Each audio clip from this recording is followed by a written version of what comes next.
Hi and welcome to another episode of Delaware County Political News, Meet the Elected Official. Today we are here with Ann Searl, member of the Chester Heights Borough Council. Ann is passionate about protecting its history and its friendly small-time character and improving communications in the borough. Ann was appointed to Chester Heights Borough Council in 2015 and is running for election to retain her seat. Ann has over 20 years experience in human resources management with experience in the hospitality industry, the e-commerce transportation industry, and most recently in the non-profit charitable organization sector. She graduated from the University of Delaware with a Bachelor of Arts degree in social welfare and attended Westchester University for graduate studies. She has several human resource certificates and serves as a board member for the Chester County Human Resource Association. Ann enjoys painting, hiking, history, and antiques.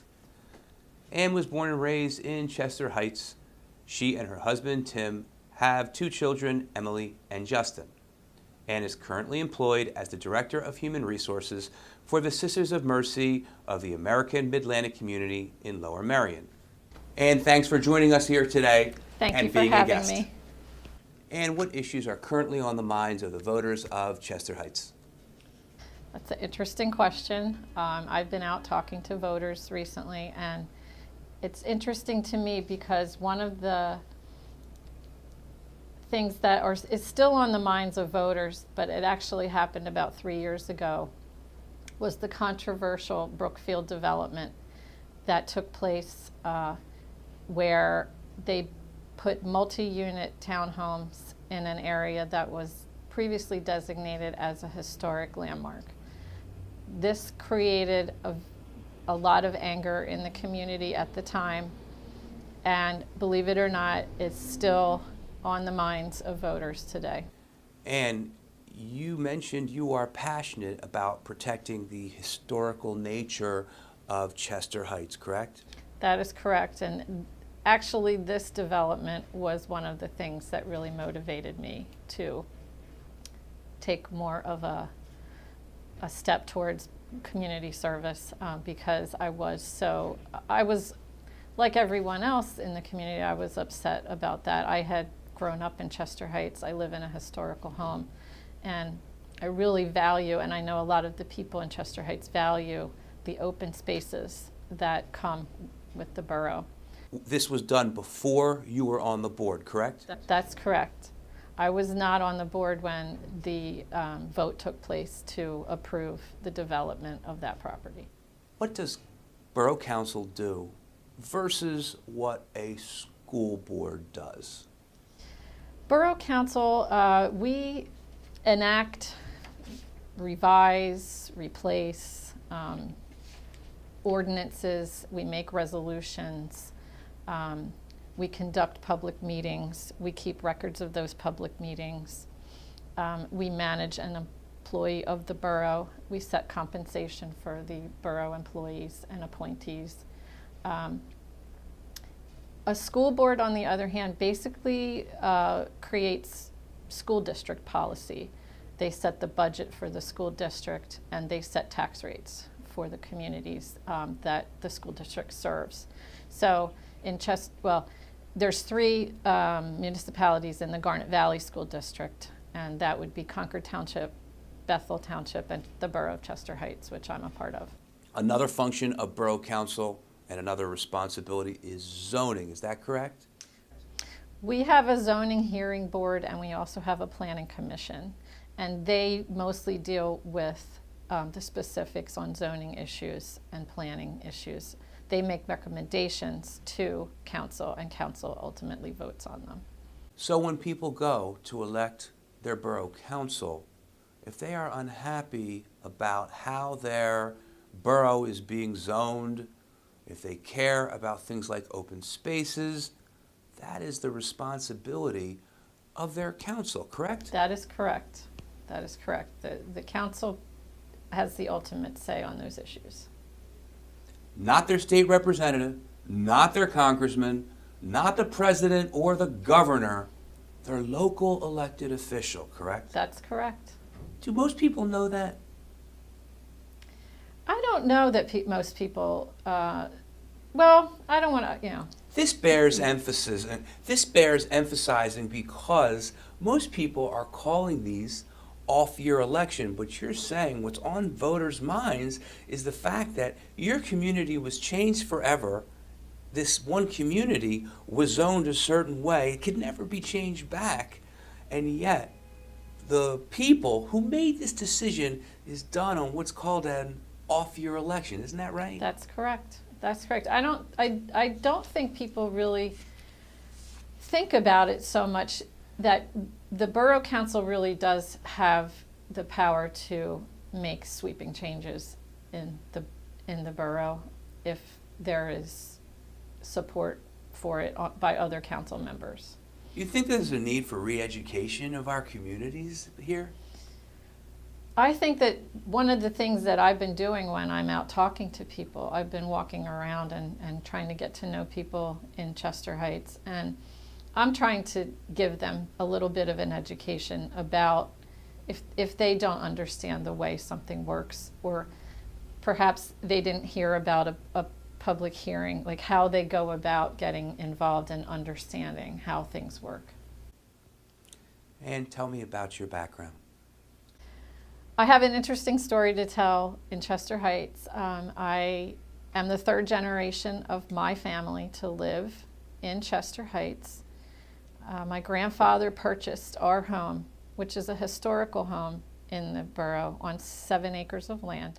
He purchased it in 1918 from the widow of the builder of the home, who had lived in the home before that. And so my grandfather lived there till he passed away in 1963. And my father lived there his entire life. So he lived to be 87, and he lived in the house his entire life. My mother, my father, my grandfather were all very active in the community service to Chester Heights. And, it's sort of I feel my duty. In what way? What did they do? You said active. Okay. My grandfather was part of the group of people that started the volunteer fire department in 1947. And my father grew up being a volunteer firefighter there. Later, my father was one of the founding school board members for the Garnet Valley School District. He served on school district for 25 years. He was on there before there was even a Garnet Valley School District. It was just a concept at the time. And then he served on Borough Council for several terms. My mother also served on Borough Council, and she served as the auditor for the borough. So they were very involved, and I grew up watching all this community involvement, and I really felt it was sort of my responsibility, but also my privilege when I purchased the home from them in 2014 to try to continue to get involved and protect the borough and the small town feel, the open spaces of the borough, the historical significance of the borough. Public service is in your blood. Correct. It is. Yep. Tell me about your immediate family. Okay, I have my husband, Tim, and he actually this year just joined the fire department as a volunteer. He's been very enthusiastically involved with the fire department. My husband works for Goddard Systems in King of Prussia as an IT manager. I have 2 children, Emily and Justin. Emily graduated from Garnet Valley in 2007, and she works in Concord Township at the Toyota dealership. And my son Justin is 10 years old. He's going into 5th grade at the elementary school. Great little kid, and he plays 3 sports on the Brandywine Youth Club teams. Do you have any issues that you feel passionately about defending? Right now, my hot button issue is communication. And after being on the council for 2 years, I really felt when I started on council that there really was no communication with residents. It was, everything was sort of closed door, and even I would go as far as to say unfriendly towards residents. And one of the very first things I did was make the suggestion that we have a communication committee and a public relations committee that was designated to increase communication through several channels in the borough and also promote open discussion of issues and transparency. And so that's what I've been working on for 2 years. We also discussed other issues you feel strongly about. You want to discuss them? Yeah, sure. The open space and the preservation of historic landmarks is very paramount in my mind. Share your thoughts on those. In my lifetime, I have witnessed Chester Heights, and I realize that, it's going to happen to some degree, but what I've been witnessing is the overdevelopment of our area. Not just Chester Heights, but neighboring communities as well. But I really feel like we need to stick to our comprehensive plan, which was developed very thoughtfully, and we need to stick to that and do responsible development that fits the scope and the size of our community. You are also interested in protecting the history of Chester Heights. Talk about that. Sure. There are several historically significant landmarks in our community. These are homes, and one of the main historical properties in the community is the Chester Heights Camp Meeting, which was a Methodist church group that established a community back in 1872 where folks would come out on the train from Philadelphia, and they would have their meetings out there, mostly in the summertime. They had little cottages. It was a very quaint little community. And those little cottages are still there today. I feel like it's a very significant piece of the history of Chester Heights. However, it's been relegated to the back of the Brookfield development, so it's not even going to be something that people will see in the future, or maybe even know about, because people on council at the time didn't find it to be significant. And to me that's sad, because it really is the reason why Chester Heights even exists. And you want to prevent similar historical landmarks from being looked over again. I feel like there are certain elements out there who really don't value historical property, historical buildings, and they wouldn't hesitate to bulldoze them and put something else there. Are there any hot issues before the board now? I think our borough is going through some transition because we have a whole new set of people on Borough Council, and we are discussing issues in the open. We have a lot of things that we're working on. One of the main things right now is actually setting a policy to address the safety of our office building and the security of the building, but also of our employee and our records. Making sure that we maintain the integrity of the records of the borough is something that's before the council right now. We're trying to set a policy, and believe it or not, it's controversial. What controversy are you running into? We've established a visitor policy so that when people come in, they need to, basically, there has to be a record of someone coming into the borough.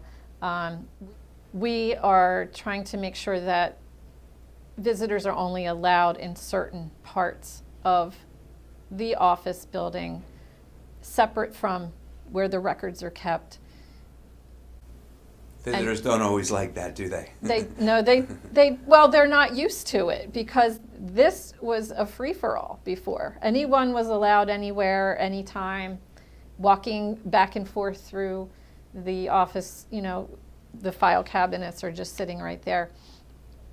This is a small office, and it's basically an all-purpose room. But that doesn't mean that we shouldn't take steps to protect people's private information, the public records, the historical records, all of those things, the financial records, the checks, everything that's in that part of the office needs to be, it's our responsibility to safeguard it. And that's what we're trying to do. But it's not, there are certain people that don't like that. Understood. And you're running to retain your seat this cycle, correct? That's correct. What's it like being a candidate? This is a first for me. I've never had to really put myself out there, so it's been a learning experience for me. It's actually been really nice getting to know the folks that live in our community, what their concerns are, what they like about living here. So for me, it's just, so far, it's been a very positive experience. I've enjoyed it. How is Chester Heights unique?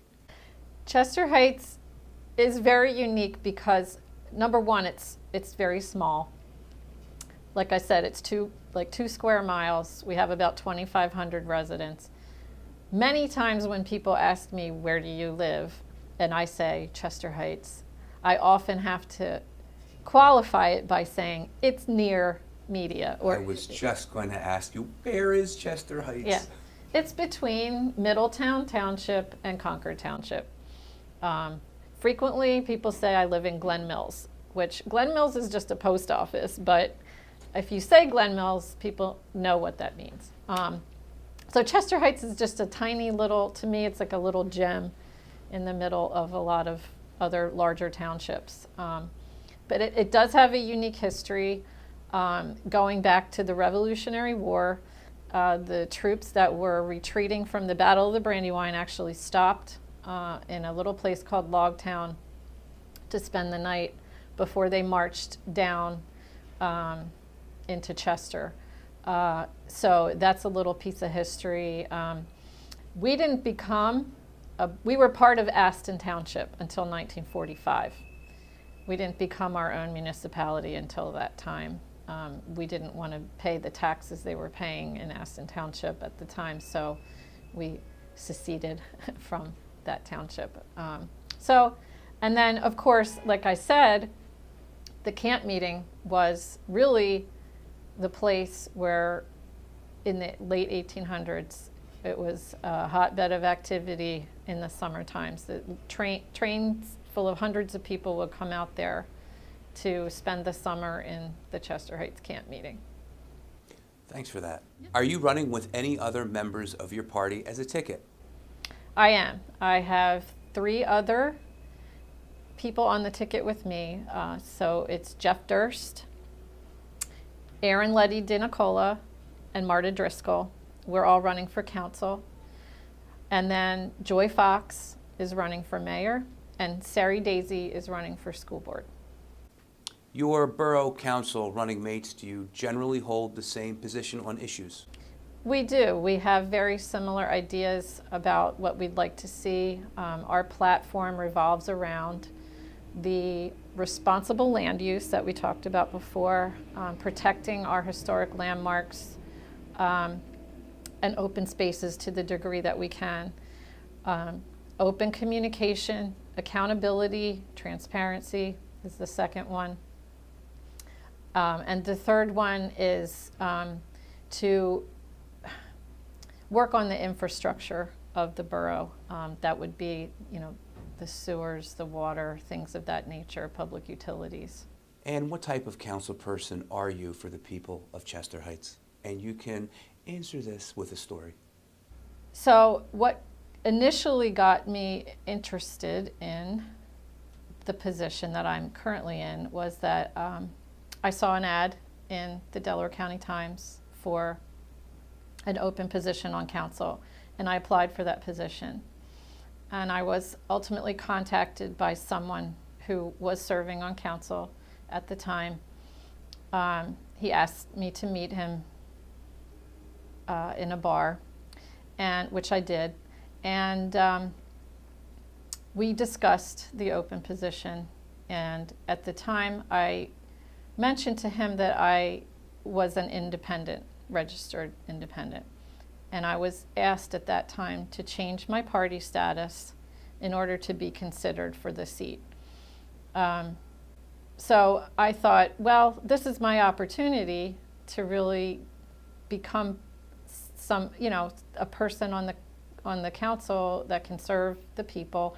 It's my opportunity to get in there and make a difference. And so I did change my party status. So what transpired over the next maybe 12 months had me a little bit disheartened, I guess I would say. I was asked to vote certain ways. I was told not to say certain things. I was not part of meetings that occurred about decisions that were being made, that kind of thing. And then it all sort of came to a head for me about last July when there was another council position open and we had to make an appointment, and I suggested at the council meeting that we conduct interviews in the open, in the public, for this position, which was not met with a lot of enthusiasm, but really it was the way we were supposed to be doing it. So the night came where we were going to appoint the person, and there were two candidates. There were actually three, but one of them didn't come. Two candidates for the open position. I conducted the interviews of both candidates, and then when the time came to take the vote, I had already been told who I was supposed to vote for. However, after listening to both candidates, I voted my conscience, and I decided that the person that they wanted me to vote for was not the right person, in my mind, to represent Chester Heights. And so I voted my conscience, and I voted for the other candidate. And you interviewed both candidates. Was there any substantive difference between the two individuals? Yes, there was a world of difference. One of the candidates, the candidate that I was basically told to vote for, works in the construction industry as a project manager, has his own construction business. And it was my understanding that if that person was to be put on council, that he would have immediately been made president. The other candidate came with a background. She lives in a historic home. She has a finance and accounting background. She presented herself in a way that her values aligned with mine in terms of what she wanted to accomplish in the community. She's very community oriented. And so for me I just voted my conscience. When you say community oriented, be specific about that. Builders can be considered for the community, but when you say aligned with mine, be specific, please. Okay. She shares the desire to maintain open space, to promote a healthy infrastructure, to minimize development and promote responsible land use, and to foster open communication and accountability. Those were her messages to me. Did you have an impression on what the members of your community and what the voters wanted to see from a council member? Well, I just know that they voted out the establishment the year prior. So I know that they were looking for someone who was going to share the philosophies and ideals of the people who had recently been voted into council. The new administration that came in, what did they stand for, Ann? They really wanted to just do things by the books, honestly. That was what they stood for. They wanted to bring integrity back into council. Who ultimately got the job? It was the candidate who I voted for who got the position, and I actually held the swing vote. A pretty big shakeup after that. There was a lot happened after that. Why should voters vote for you? Because I will act with integrity. I will vote my conscience. I will represent the people. And I care about Chester Heights. That's why. And what are you working on right now that you're most excited about? Right now, I'm most excited about the communications committee that I chair for the borough, and some of the things that we've accomplished in a short time on that committee. We have started a constant contact email list with borough residents so we can get information to them quickly. We also have a new Facebook page that we communicate with our residents. We share fun posts. We do a Throwback Thursday post where we show some historical information about the borough. We have developed a logo for the community that we have had trademarked, and we do a newsletter twice a year. So we're really reaching out to folks in the community, and I really find that to be very positive. Now back to the campaign. What message do you have to your voters? We have a great ticket of people that are running in this election. We have 6 really great candidates who share similar ideals, who bring a unique set of skills, and who are really just wonderful, wonderful people that want to serve the community.